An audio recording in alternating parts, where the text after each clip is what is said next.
anywhere close over the next 4 years of saving capitalism, of restoring America to health?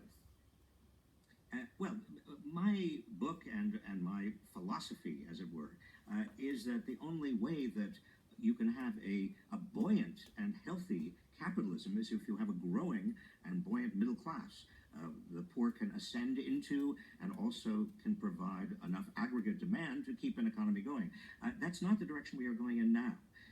And politically, to get there, you've got to have changes in the rules of the game that make it possible for a buoyant and growing middle class to thrive.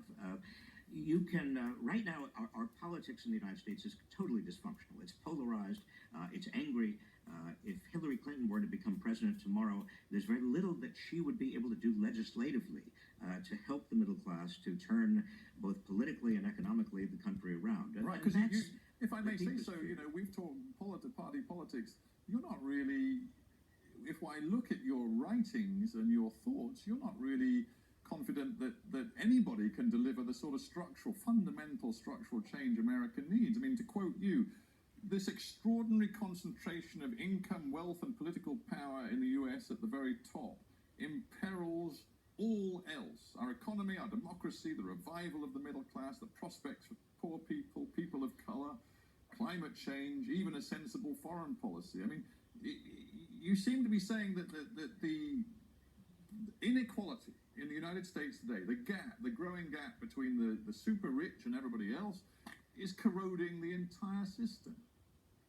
And also corrupting the entire system politically. That's exactly right, Stephen. And then you might want to ask, well, where do I get my optimism from?